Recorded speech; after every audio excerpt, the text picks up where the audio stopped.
पिता ने चलना सिखा दिया है, बोलना सिखा दिया है, तो ये नहीं कि पिताजी के सर पे चढ़ जाइए। तो नीतीश कुमार एक ऐसा शख्सियत है जो संजीवनी बूटी देने का विपक्ष को भी काम किया है, अपक्ष को भी काम किया है, समर्पित कार्यकर्ता को भी किया है।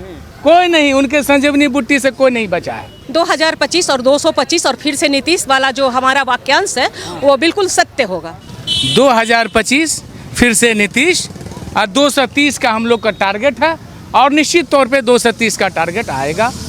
विपक्ष भी सुन ले, मात्र 25 सीट आएगा। देखिए प्रशांत किशोर का अपना आकलन हो सकता है, 25 सीट से ज़्यादा अगर राजनीति छोड़ देंगे। देखिए वो आप उनका कितना दिन से राजनीतिक है भाई, कितना कुर्बानी दिए हैं उन्होंने। मैं आपके सामने प्रत्यक्ष रूप से खड़ा हूँ, आपके चैनल के माध्यम से कहना चाहता हूँ, 26 वर्षों से मैं अब जो है अपने पार्टी को सींचा हूँ, संभाला हूँ। क्या उन्होंने इस तरीके का जो कुर्बानी दिए हैं? बोल रहे मुख्यमंत्री हम बनाए नीतीश जी।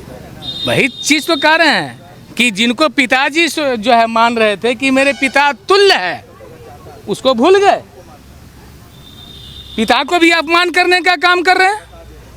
अरे पिता ने चलना सिखा दिया है, बोलना सिखा दिया है, तो ये नहीं कि पिताजी के सर पे चढ़ जाइए। पिता पिता होता है। तेजस्वी जी कह रहे नीतीश जी एक्स्ट्रा बैगेज है। देखिए ये जहाँ तक तेजस्वी जी की बात बोलते हैं ना, तो तेजस्वी जी खुद इनको चचा मानते हैं। एक्स्ट्रा बैगेज है नहीं, चचा मानते हैं, पहला नंबर। दूसरा नंबर ये भी कहते हैं कि हम चचा के साथ जब आए तो मैं चचा की बात लगातार सुनता रहा, सुनने के बाद जो है जो परिपक्वता मेरे अंदर जो राजनीतिक का आया है वो है चचा का देन है। इसलिए चचा घबराइए नहीं, आपके जो है पीछे मैं खड़ा हूँ, ये बार बार बोलते हैं। भतीजा के साथ जी, मुसलमान चाचा के साथ है, भतीजा के साथ। मुसलमान विकास करने वालों के साथ है, जो विकास करेगा उसी के साथ। मुसलमान ही नहीं, बिहार के वो सम्मानित जनता, कोई ऐसा सम्मानित जनता वंचित नहीं है जिनके लिए योजना बना के, कल्याणकारी योजना बना के माननीय मुख्यमंत्री जी ने काम नहीं किया हो।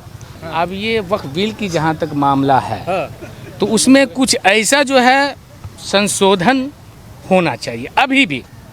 नीतीश जी जितना हमारे माननीय मुख्यमंत्री समर्थन दी है। मेरी बात को सुनिए, समर्थन तो 11 सीट हम निकाल के जो है सरकार गिरा दें। 11 सीट से जो है सरकार गिर जाएगा 288 में। 288 में 11 सीट अगर हम अलग भी हो जाते हैं, वोटिंग नहीं करते, तो क्या जो है सरकार गिर जाती? ये सब मुगालते की बात है। अब ये है कि आप उनके साथ रहते हुए हमने 10 जो है उसमें सुझाव दिया, जिसमें 5 माना गया, 5 और जो है हम लोग लगे हुए हैं, उनके साथ हम लोग हैं। माननीय मुख्यमंत्री जी को भी बोलते हैं। में जो इतनी बड़ी रैली हुई, तो क्या कहेंगे उसके बारे में? हम लोग तो स्वतंत्र है, हमारा मुसलमान हो चाहे किसी भी समुदाय का हो, धार्मिक अगर उनके साथ हो रहा तो स्वतंत्र है, क्यों नहीं वो आवेंगे? वेलकम है, खुश आमदीद है। आपने देखा होगा कि मैंने पटना जंक्शन जामा मस्जिद में 5,500, और आपको मालूम होगा इम्तियाज भैया भी थे यहीं पे, उनको भी मालूम है, 5,500 आदमी एक साथ, फिर सुबह में नाश्ता, फिर खाने का जो है सारा प्रबंधन किया है, मतलब जो कि प्रबंध किया गया था पटना जंक्शन जामा मस्जिद, और भी दीगर सभी लोग के जो है किए। तो ऐसी बात नहीं, अगर वो आ रहे हैं तो मेरे ही बिहार के अंदर जनता है, हमारे जनता हैं, तो उनका सेवा करना, और सेवा में ही जो है मेवा है, सेवा में ही मेवा है। इस बात को ध्यान में रख लीजिए। नीतीश कुमार जी से मुलाकात हुई, मैम क्या कुछ कहेंगे? हाँ, ये नीतीश कुमार जी जो आज मिलने का काम किए हैं, इससे कार्यकर्ताओं में जो जोश है और भर गया है, दुगना हो गया है। ऐसे भी हमारे जदयू के जो भी कार्यकर्ता हैं, इतनी सारी योजनाएं जो भी बिहार में चल रही हैं, इसके लेकर जो कार्यकर्ता में जो जागरूकता है, उसके चलते हम अपनी बातों को अपने जन जन तक, बिहार के जो हमारे वोटर्स होते हैं उनके तक पहुंचाने में हमको कोई दिक्कत नहीं होती है। और आज माननीय मुख्यमंत्री जी से जो मुलाकात हुई है, ये बहुत जोश भरने का काम किया गया है। नज़दीकी है चुनाव में, बिहार चुनाव में, हाँ, इसके लिए भी बातचीत हुई? बिल्कुल। आज आगामी चुनाव को देखते हुए लोगों ने अपना बायोडाटा माननीय मुख्यमंत्री जी को दिया है और उस पर जो माननीय मुख्यमंत्री जी हैं और उनका जो टीम है उस पर रोशनी डालने का काम करेगा और ये तय किया जाएगा कि आगामी जो चुनाव है विधानसभा वाला में जो अच्छे उम्मीदवार को टिकट दी जाए। 2025 और 225 और फिर से नीतीश वाला जो हमारा वाक्यांश है वो बिल्कुल सत्य होगा। बिल्कुल, इसलिए कि हम महिला कम से कम जो आधी आबादी है वो माननीय नीतीश कुमार के तरफ ही उसका झुकाव है। इसलिए कि अगर सशक्तिकरण की बात आती है तो बिहार सबसे आगे है और भारत में तो बिहार की चर्चा है ही, दूसरे देशों में भी बिहार की बातें होती है। महिला सशक्तिकरण की अगर बात आती है तो बिहार सबसे आगे है।